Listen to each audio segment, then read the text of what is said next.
S stands for strategy. You have to start with a vision. You have to know where you want to go. So many people, when they're dealing with a narcissist, they've been dealing with trauma. They've been dealing with being on the defensive for so long. And this is professional too. I mean, I've coached people, doctors, all kinds of CEOs, super, super powerful people. And they're all they can think about is, I just don't want this, I don't want that. Where do you want to go? What do you want? Think about that first. Super powerful vision. What it is, Brad Lee, back again with another episode of Dropping Bombs. Today in the studio, folks, I've got a real treat for you. Rebecca Zung is in the house. How are you? I'm great. How are you? I'm excellent. And if you guys don't know who she is, you can find her at RebeccaZung.com. Social media is at Rebecca Zung, just like it sounds, Z-U-N-G. Rebecca is a top 1% attorney. It says Narcissist Negotiator, Narcissism Negotiation Expert, and bestselling author. Now, you used to represent a lot of billionaires and very wealthy people in divorces. Is that how you became a narcissist negotiator? Are a lot of these billionaires and millionaires narcissists? Oh, I'm sure they were. I want to know if I'm a narcissist. Can you tell me? I don't know. Do you have empathy for people? Yes. Well, then you're probably not. Okay, good. I've been accused sometimes. People on social media on occasion will say, freaking narcissist. And I'm always wondering, why would you say that? Doesn't that mean that you want to have sex with yourself? Doesn't that mean you really love yourself deeply? No, narcissists actually hate themselves. Oh, yeah? They actually, deep down inside, have no self-worth, and they have the most shame of anyone. And that's why they don't have empathy for people. Because it's, if you have a horrible toothache or somebody comes along and smashes your thumb or something like that, all you can think about is that pain. And because of that, you can't think about anyone else at that moment, right? That's how they feel all the time. And so they're looking for ways to constantly fill this emptiness inside of them, but it's like a sieve. There's no bottom to it. So they try to layer on feelings of value by sucking it from external sources like big houses, money, cars, things like that, or by building themselves up by pushing other people down. So I actually say there's two tiers to what we call narcissistic supply. I call it diamond level supply and coal level supply. So diamond level supply is how they look to the world, which is that external, big houses, big bank accounts, celebrity friends, or things like that. And then the coal level supply, which is tier 2, which is making themselves feel better by manipulating people, controlling people, pushing people down. They will let go of coal level supply to keep diamond level supply. Diamond level supply, they will protect and defend at any cost. And that's important to remember, because when you go to negotiate with them, that's how you build your leverage. Now, you've written books, Negotiate Like You M.A.T.E.R, The Surefire Method to Step Up and Win, Breaking Free. These are bestsellers. Yes. A step-by-step divorce guide for achieving emotional, physical, and spiritual freedom. And your coming soon is Slay the Bully, How to Negotiate with a Narcissist and Win. Yes. That one actually drops October 3rd, and it's already hit #1 on Amazon. Wow. Congrats. Thanks. Well, it's an interesting topic because, you never know who you're living with, and it could be a narcissist. You know what I'm saying? How does one know for sure? Because like you said, they have friends, they seem normal, don't they? Not necessarily. They don't seem necessarily normal when you're living with them, because when you're living with them, whether it's a professional relationship or a personal relationship, because it's constant, hot, cold, push, pull. It's never even. It's always a mood swing. It's always a shift in the winds. It's always, I'm here for you, but I'm not. It's always this gaslighting, not taking responsibility for things, promising you the world and not following through, ghosting you. It's never even. Never. Sounds like you've had some experience with one. I had a business partner. So honestly, here's the thing. I practiced law for a long time. I didn't know that I was dealing with, narcissists in my law practice, even though I was. And looking back, I realize now, oh, this person definitely was a narcissist, or this person definitely had been a narcissist.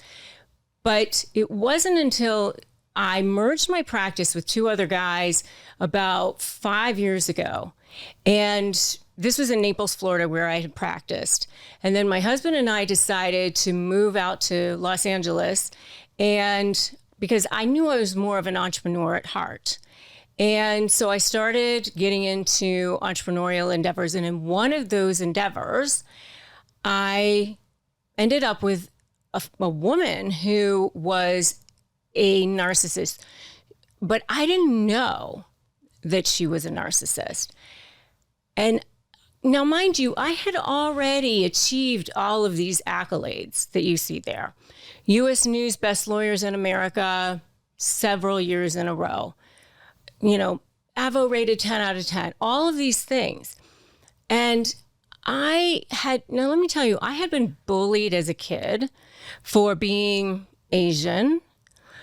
And I had all of these things, but I had thought I had long processed all that through. My life was pretty good. And then I get into this relationship with this person who turned out to be what I found out later was a covert, passive-aggressive narcissist. Is that the worst kind? I think it's the worst kind. And this is the girl? Mm-hmm. Okay.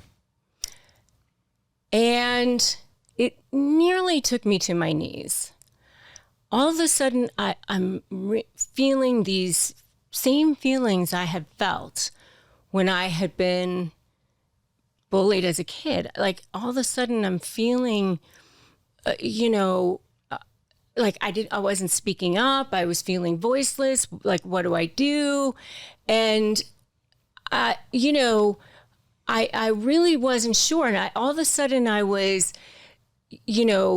thinking about it in the middle of the night. I'm waking up in the morning. I'm thinking about it. I'm starting to obsess about it. I don't know what to do.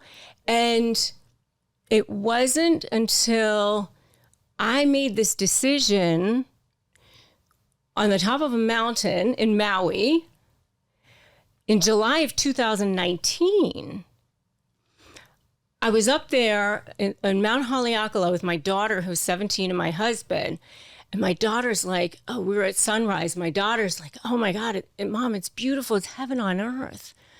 And I said, I know, it is. And all I could think about was this narcissist. And I thought, no. You do not get to be here with me. And I realized I was in victim mode. And that was it. I made a decision in that moment. I was getting out of that partnership, and I walked down that mountain, and I decided I'm in creation mode. And that was when I got out of that relationship, and I finished Negotiate Like You M.A.T.E.R. I sent it out for endorsements. Robert Shapiro was one of the people I sent it to. I didn't even know him. He said, call me. I called him. He offers to write the foreword. That's when things started shifting for me. I started doing YouTube videos, and I did one video on how to negotiate with a narcissist in January of 2020. All of a sudden I get 700 views on that. At the same time, I was learning how to do funnels and digital courses. And so I thought, you know what, I'm going to do one called Slay Your Negotiation with a Narcissist. I'm going to create a course. I came up with this acronym for strategy, leverage, anticipate, and you. I have no idea at the time what's going to happen in the world, right? So I decide I'm going to launch that in March. I just decided I'm going to get it filmed. I'm going to launch it in March. So I go live with that in March of 2020, March 11th, 2020. I had 300 subscribers at the time on my YouTube channel. And as we sit here today, I have close to 400,000 and I have 40 million views. Nice. And I've sold like 10,000 of my Slay programs. And I now have a certification program, and my COO is T.D. Jakes' former COO, and I have, massive, huge. Big old business. Huge business. Congrats. Yeah. So what do you contribute that to? Getting pissed off on the mountain? Making a decision. I honestly think that when you decide, the words decide, the root of it is side, which is to kill, to cut off. And when you decide, I know that the universe just makes it's like you're cutting off any other possibilities, and the universe lines up for you and just says, all right, this is the direction that we're going on. And I just decided I'm in create mode. I'm not giving any more to this person. I'm now going to no longer be a victim to this person. And it was very, it was a moment for me to say, here's the way it's going. And I really do believe that that's how it can be for everybody. Because, I've done this before in my life. I got married at 19 the first time. I had 3 kids by the time I was 22. And I had dropped out of college. I went back to law school at night, 100% on student loans as a single mom with 3 babies. When everybody said, oh, lawyers are, every single buddy I know is bagging groceries when they graduate from law school now. Why? That's what they said to me. Oh, don't go back to law school. Nobody's getting jobs. Well, who's stupid enough to say that? Like a lawyer? Shit, you can get a job walking down the street as a lawyer. Well, that's what they said to me at the time. I'm looking for a lawyer right now, just for in-house counsel, just to create and read, documents. Yeah, well, and so I said, somebody's going to get a job. Why wouldn't it be me? So, I went to law school with 3 little babies. I was still in my 20s. Was it hard, or are you just really smart? Well, it was really, really freaking hard because I had, a lot going on at the time. 3 babies is a handful. Yeah. And so I met my husband then at that time too. Was your husband rich?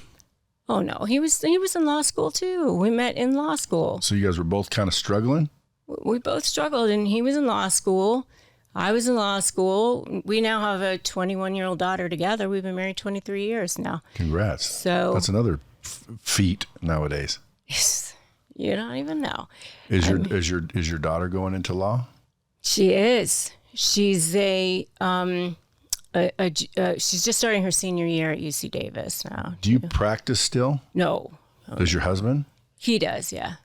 Why would you? In divorces, like, you don't get a piece of the settlement, do you? No. Yeah, I mean, if I were a lawyer, I'd probably do some of that, injury shit where, like, we're suing for $100 million, and when we win, I get 1/3. Yeah. Well, I know a lot of people who do. Why didn't you go that route? I ended up meeting someone when I was still in law school who, it was a crazy situation. I think this happens in our lives, who she also happened to be half Chinese and had 3 kids when she was young, and she had had gotten divorced, and she, it was like all these things had lined up where her life was my life, but she just happened to be older than me. And she had like one of the top family law practices in the country. And, she had represented Robin Cook and all these, famous people, and lived in Naples, Florida. And, it was a fantastic job opportunity for me. So that's where I started while I was still in law school. And so I just continued to do it. High net worth family law is a very, very specialized area of the law. Yeah. You have to know trust law, tax law, business law. It's not just, the same as doing a divorce for a brokey nurse and a teacher or whatever, Yeah. I call them brokies. No, I don't. So how did you get into that though? Like, did you go to school to specialize in high net worth divorces? No, I just came up through the ranks as their associate. Yeah. And I always assumed that, well, first of all, let me ask you a question. Do prenups work? Absolutely. If they're good, but because there's a lot of people that say they don't work anyway. Well, I'll tell you something. I had to write a prenup one time. I'll never forget this because I worked for, one of the partners that I worked for. He was such a good lawyer. Oh my gosh, I'll never forget this. He comes into my office and we were getting ready to do a prenup for a guy who was worth, I don't know, more than 100 million. And he throws the file down on my desk, and I was still an associate at the time. And this guy was like military, the partner I worked for. He was military. He had gone to the Citadel. He had been in Vietnam. One of the smartest guys I'd ever known. And he throws the file down on my desk and he goes, I want you to write so-and-so's prenup. And I said, okay.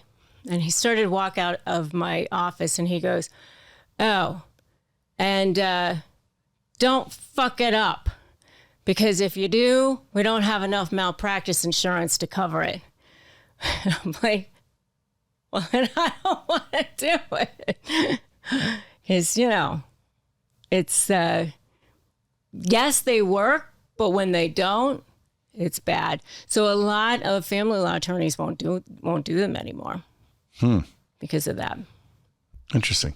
What about like if you have a lot of trusts, right? Let's say all my stuff's in trust. So Bradley individually, as an individual, doesn't make much, doesn't own much, but all my trusts own everything. And I just manage those trusts. If my wife divorced me, how does she get that? Well, do you control the trusts? Yeah. Well, that's where it can be sticky. It's not mine. Well, she can't take what's not mine. Just like she can't take what's yours. Are they irrevocable or revocable?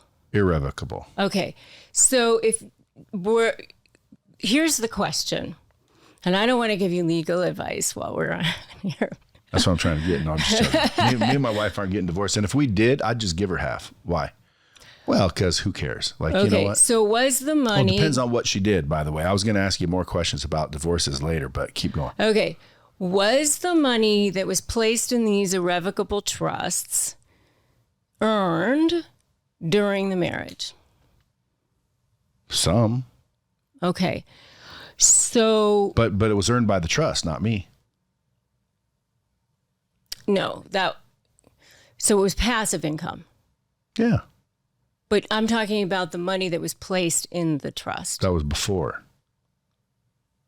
Okay, so the money that was placed in the trust, it was originally funded with non-marital money. Is that what you're saying?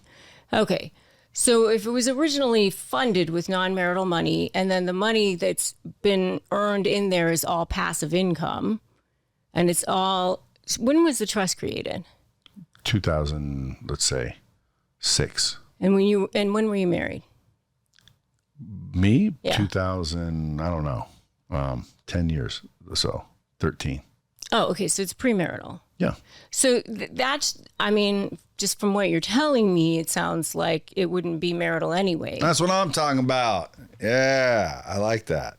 No, I'm just joking. We're not getting divorced, but people are So then you wouldn't need a prenup to protect that. Well, people throw zingers because I didn't get a prenup. They're like, idiot, fool. And I'm like, dude, I don't need a prenup. They're like, why? And so you wouldn't need a prenup for that. Yeah, didn't think so. Thank you. Yeah. Now that's legal advice. Yeah. No, I'm just joking. You don't have to give it. But what about when people get... Yeah, those kinds of questions I can answer. What about these billionaires like, Bezos, they get divorced? How detailed are those divorces when there's that much? Very. I've done divorces like that. You'd think those would be easier. No.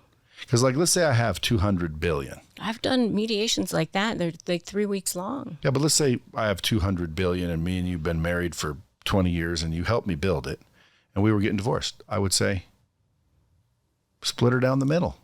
But it's not that easy because you have to do valuations of everything. You have to do valuations. Sometimes you're getting involved with many different types of currencies, depending on, sometimes you have to look at what's vested, what's not. Sometimes there's stocks involved, and sometimes, some of it's vested, some of it's not. So you have to take a look at, is it going to be vesting after the marriage? Is it going to be vesting at, now, you have to look at vesting schedules. Was it earned already? Is it not earned already? I mean, that can be a tricky situation too.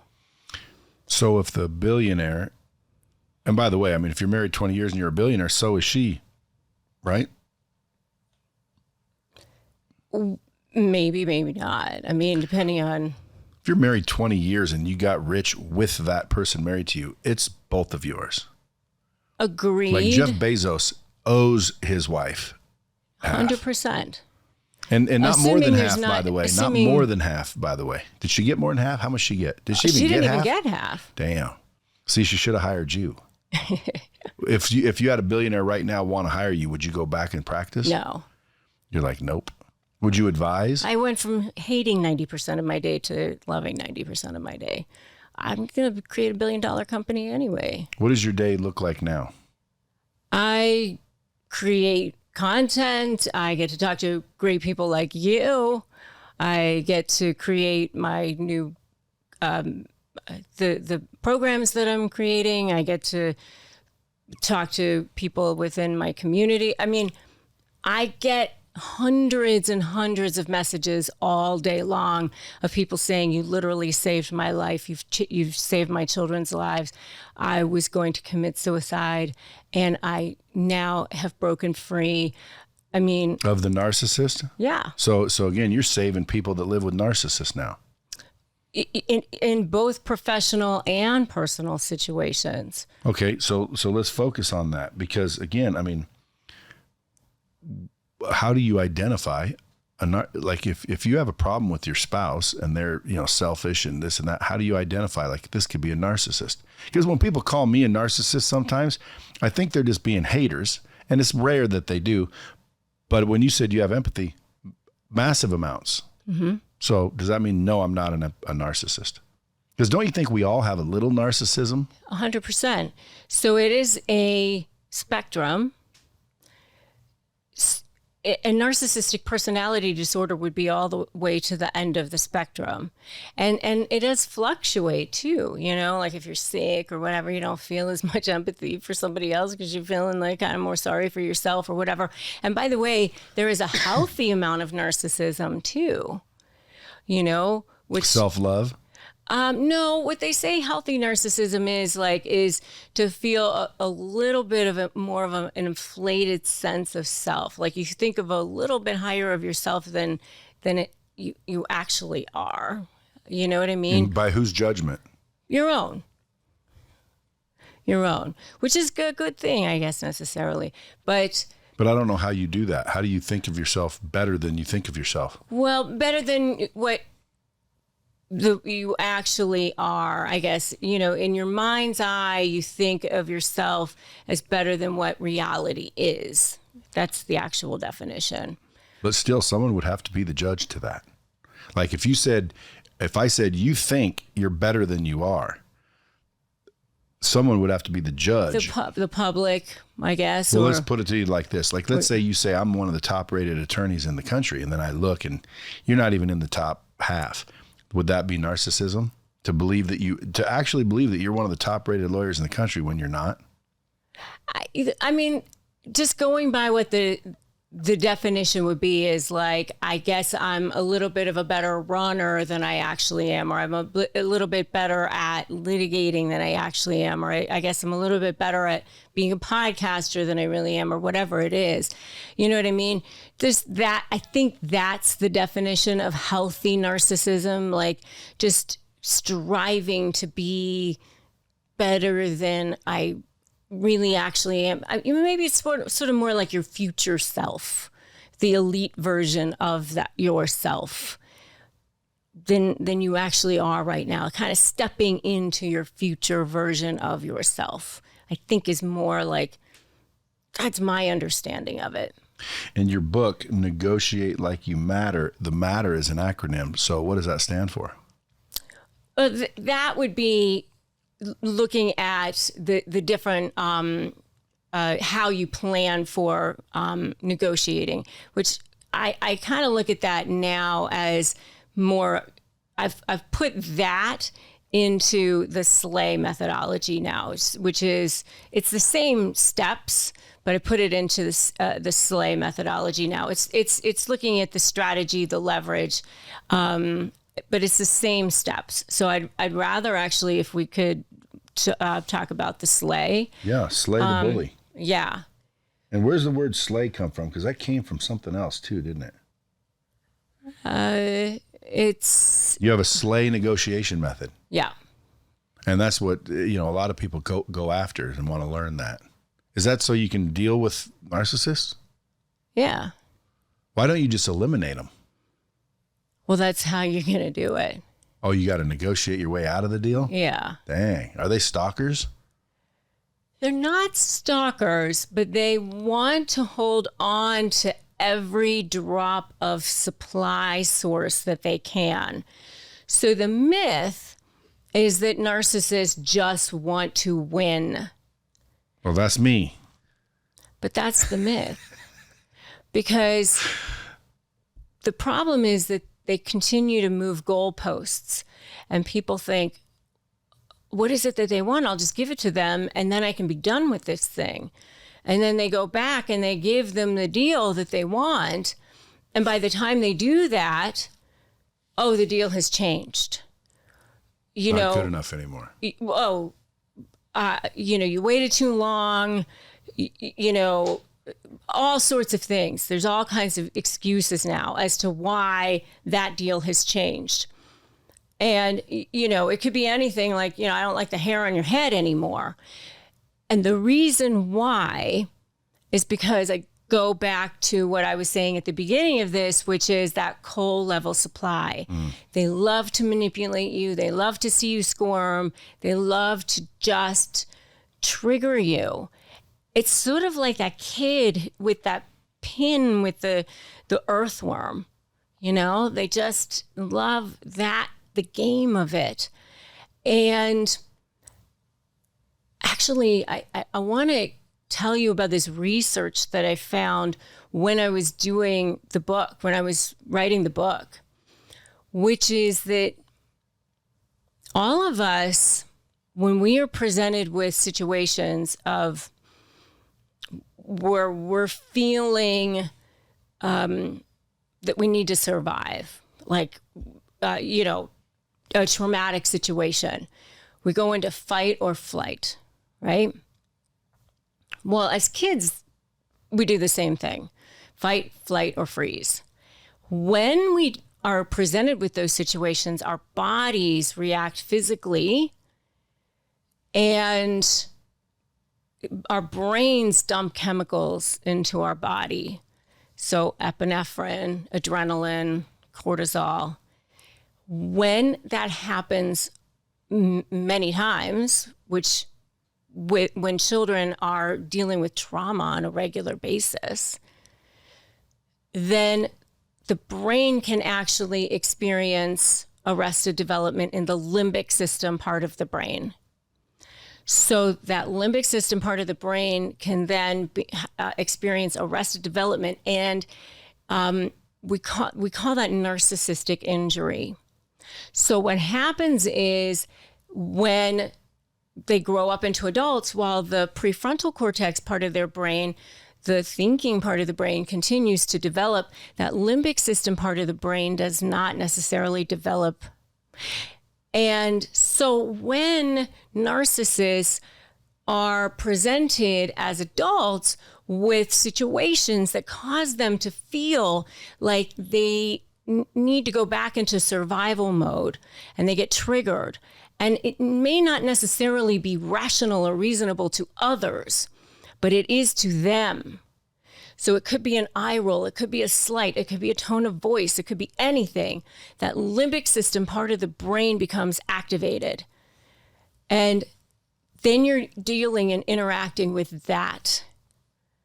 And that's why you cannot negotiate with or communicate with a narcissist in the same way that you can non-narcissistic people.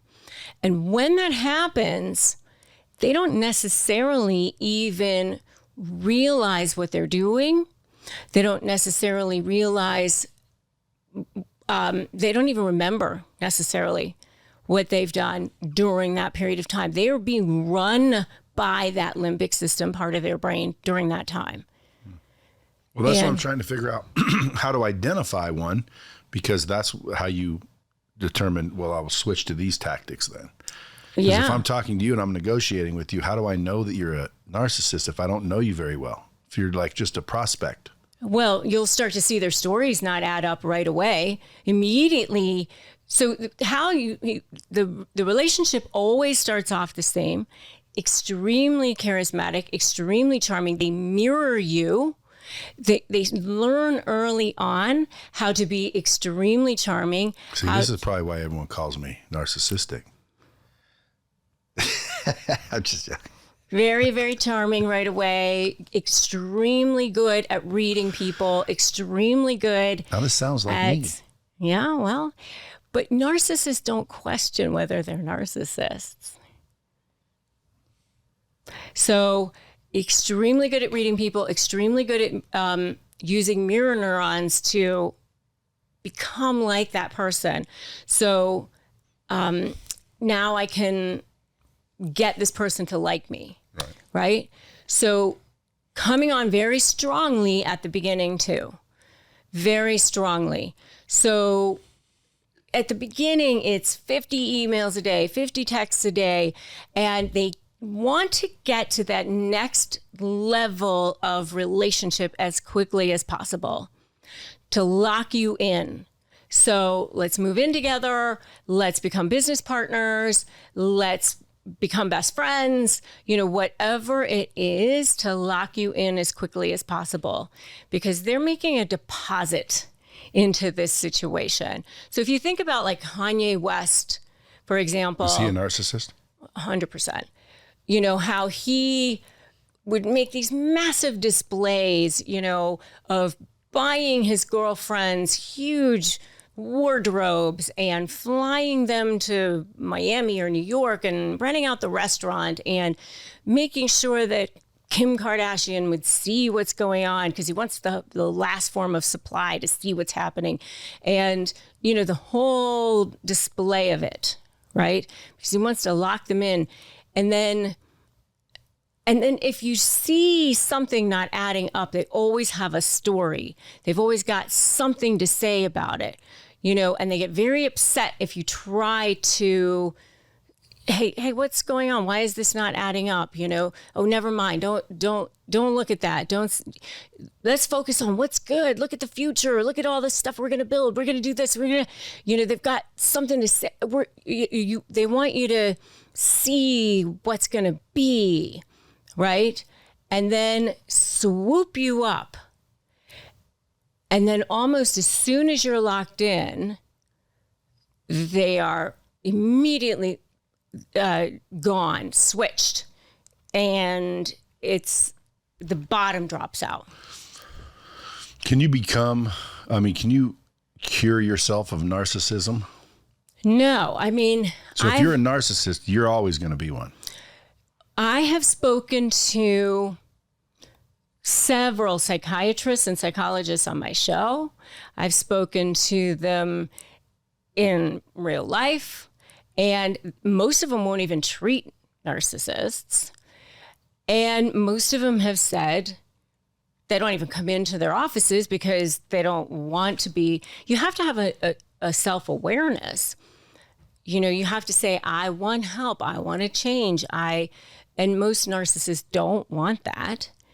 I even spoke to a psychologist who does a lot of work with psychedelics to say, hey, if they would be willing to, maybe try to expand their mind through psychedelics, would that work?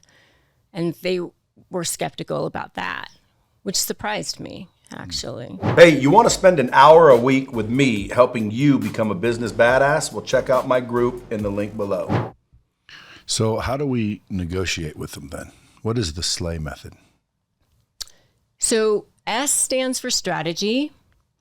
You have to start with a vision. You have to know where you want to go. So many people, when they're dealing with a narcissist, they've been dealing with trauma. They've been dealing with being on the defensive for so long. And this is professional too. I mean, I've coached people in, doctors, all kinds of CEOs, super, super powerful people. And they're all they can think about is, I just don't want this. I don't want that. Where do you want to go? What do you want? Think about that first. Super powerful vision. And then create an action plan. And I do help people figure out what kind of narcissist they're dealing with, because that makes a difference too. If it's covert, if it's grandiose, if it's malignant, that makes a difference because they each negotiate differently. So do people reach out to you to get help with this? Is this what you do now? Well, I don't do one-on-one coaching anymore. I just simply can't. I have 2 million views a month on my YouTube channel. And that's why I have this high conflict negotiation certification program, which, my very first webinar, which I just started a month ago, all I did was put it out to my list. I didn't even put it on my social media. I had 1,100 people sign up for. So, I am actually starting to now certify people, and, we're going to be having a lot more people help with, so I'm certifying people in my method, and, I'm working to help people that way now. But so strategy, and then create a vision, and then create an action plan. Be really, really systematic about your action plan. And then L is leverage. And then how you create leverage is so, so important. The way you do that, and it works every single time, is you have to know, first of all, what is their diamond level source of supply? What is the most important? What is their thing that is most important for them that they will protect and defend at any cost? And how they look to the world. Is it their employees? Is it their new source of supply? What is it? So there's always something. And then create a plan to threaten a source of supply that's more important for them to keep than the supply that they get from manipulating you. And how you do that is through your documentation. And I teach in my program how you take your documentation. I give a chart of how to organize their documentation, notes, pictures, journaling, through agreements that they've made, through phone calls that they've had, through witnesses that they can talk to, all of that, and how to organize that into now what becomes summaries of lies and inconsistent statements, summaries of, whatever it is. You start to see patterns emerge, and then how to present that, how to present your leverage, when and where. And I even teach things like body language, clothing colors, and psychology, how to read your own body language, how to read their body language, all kinds of things, right? So then anticipating what the narcissist is going to do, being 2 steps ahead of them, and how to... A is anticipate. A is anticipate. And knowing that they're going to try to trigger you. And, I have a whole lot of ways to make sure you're not going to be triggered, like fluff or favor, vomit later, which is fluff up their ego to get what you want. I call it ethically manipulating the manipulator, so fluff up their ego to get a little something that you want, to get, so that they get something they want and you get something that you want in return. And then Y is you. So it's kind of a 2-parter, which is your mindset and then you on the offensive. 100% of winning is your mindset. 100% of winning is your mindset. I would agree with that. Yeah. If you don't believe you can win, no one can help you. So I'm still trying to figure out what got you into this. Like, you were a lawyer, you're 19, you got married, you have kids, you go bust your ass, you become a lawyer, you're specializing in, divorce, I assume, but then how do you get into the narcissist thing? You the one person you dealt with, or do you deal with a bunch of them? So I started doing these videos on YouTube in the fall of 2019. And originally I thought that I was going to do videos on negotiating in general. I wrote Negotiate Like You M.A.T.E.R. And I did a few videos on how to get a job, how to get a pay raise, how to clothing color psychology in negotiating. What colors should you wear? That sort of thing. And they were literally getting like 30 views. And it was literally my mom and her church friends, and I'm not even kidding. My mom would be like, "Oh, I watched all your videos and I told all my friends to watch too." I'm like, "This is so great, Mom. Thank you." And I was still flying back and forth from Florida to LA, back and forth like a week, a month. And like I literally had clients like sending their private jets to go get me to fly. Nice. That's nice. To Florida. And I was really not wanting to be practicing though. And so I was, trying to figure out, the whole YouTube algorithm. I was studying how to do YouTube. And then I did this one video on how to negotiate with a narcissist. But out of the blue? Well, because, at the time I also was studying hundreds of books on narcissism because of this person.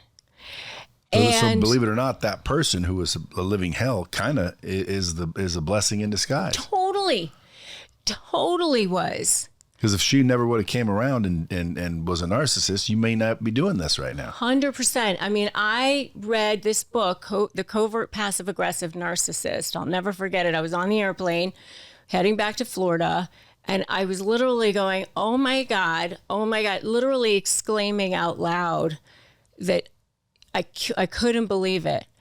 And because the book was describing her to a T? To a T. And all the experiences you've had so far? 100%. And so I started thinking I can apply what I'm learning about narcissism to my cases. And it was like I had discovered penicillin. There was this one guy, actually, that he was so malignant. He had literally like punched a hole in a wall and all of this. And I thought, I'm going to try what I'm learning. We've all done that, though, haven't we? Well, this was during mediation. It was the first one. And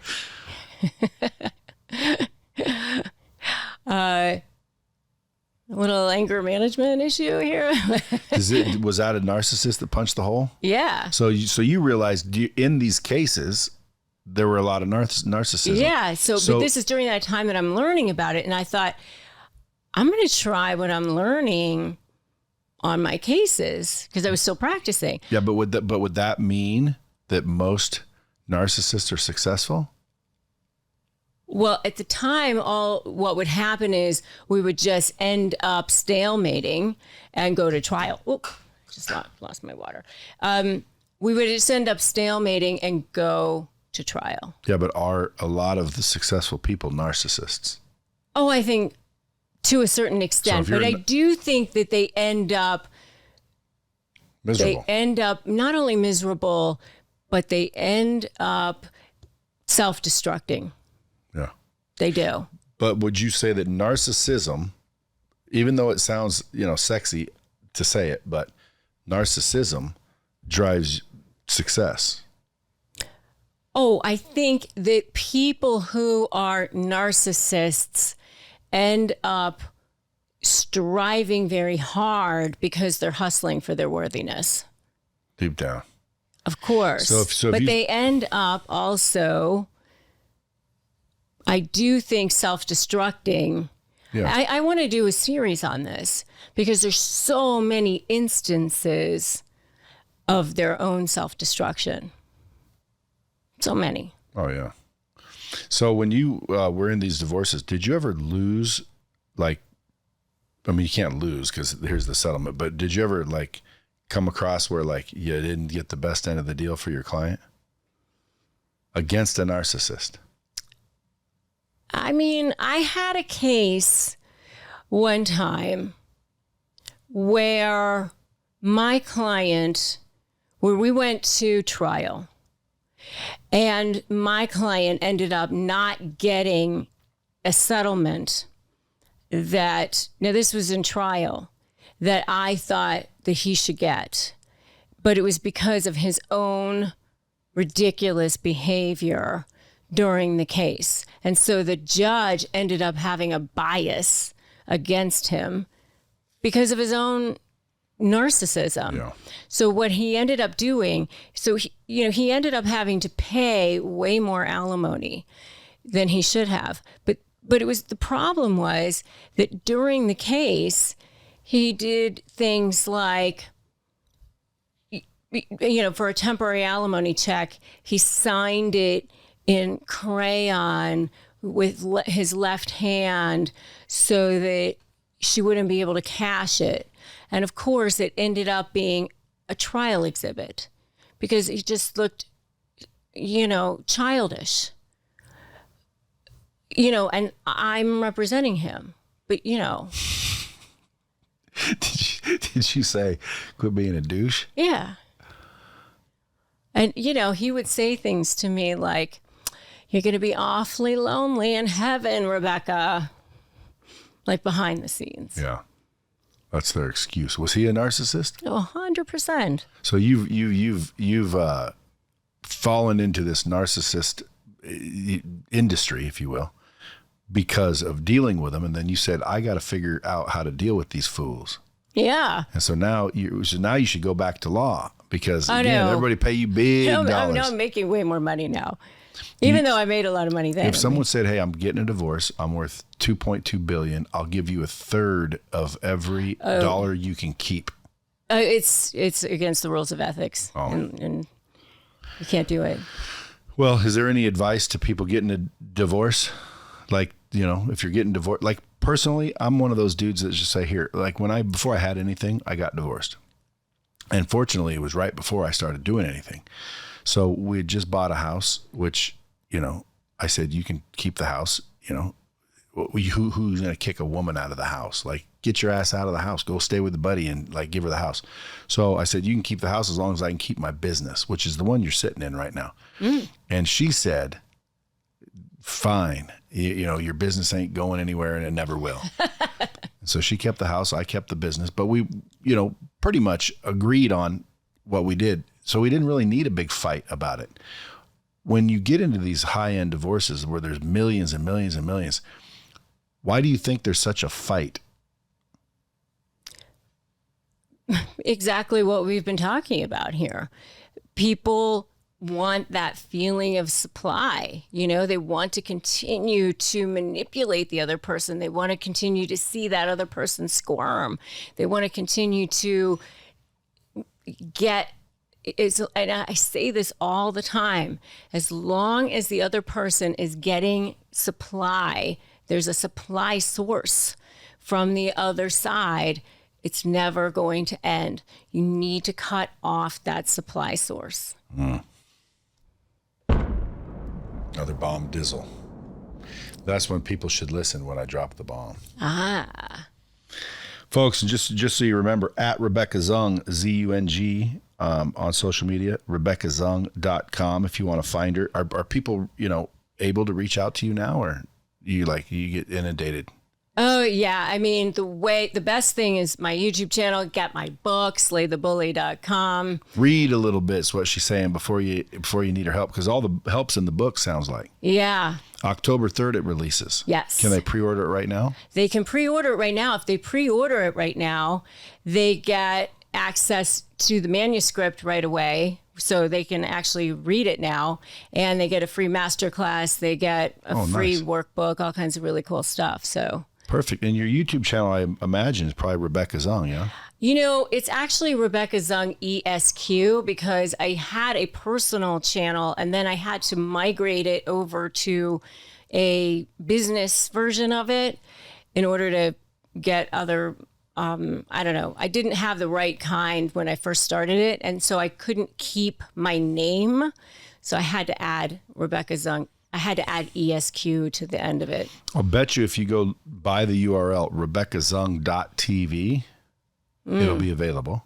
Yeah. And then when people say, what's your YouTube channel? You just say RebeccaZung.tv. Oh, like if you go to Bradley.tv right now, my YouTube channel pulls up. Oh, so it's so easy to tell people. And that would also solve your problem. There you go. Look at me. I'm getting advice over here. Rebecca Zung, ESQ, that stands for Esquire. Why do they call lawyers Esquire? I don't know, but I guess I should look that up. Esquire. That's funny. Well, I appreciate you coming in. Thank you. Thank you for having me. You're doing good work out there, I would say. You know what I'm saying? Teaching people how to deal with narcissism is, I think, almost like equipping weak people with, against bullies. I think it's good. You're giving people shields. Yeah. Now, this whole time, as you were coming in, I'm thinking, okay, I wonder if she can tell me I'm a narcissist or not. I'm clearly not then. No. So if someone says that I am, what should I say back? What would a narcissist say back? That way I can say it and it'll be funny because they'll say, see? What would a narcissist say when I say you're a narcissist? You know what I say to people? Do not defend yourself. When you try to defend yourself, you are actually giving credence to people and you're giving credence to their arguments. So do not defend yourself. Just ignore them. Ignore them. See, that's the best advice ever. Rebecca, I appreciate you coming in. Folks, go follow her. Go to her website. Go buy her books, especially the one coming out October 3rd. Go get a pre-sale, even though it's already number one. I like to get the Bomb Squad to help people go to number one, but you're already number one. So, but go get that book and go subscribe to her YouTube channel. Thank you. Thank you for coming in. Thanks for having me. Folks, as always, till next time, keep it real. Yeah, but if you're in control, why can't you go to the gym consistently? You're in control. Well, because, it's hard. How is it hard? It's just a decision. Well, but the bottom line is you don't really want to, and you're talking yourself out of it. And you literally do that all the time. And it's not just working out. It's freaking making money, making one more phone call, digging in a little bit, taking a chance, booking a vacation, breaking up with somebody, asking somebody out, washing your car, cleaning out your house, dumping your garbage. Like shit you should have done a long time ago.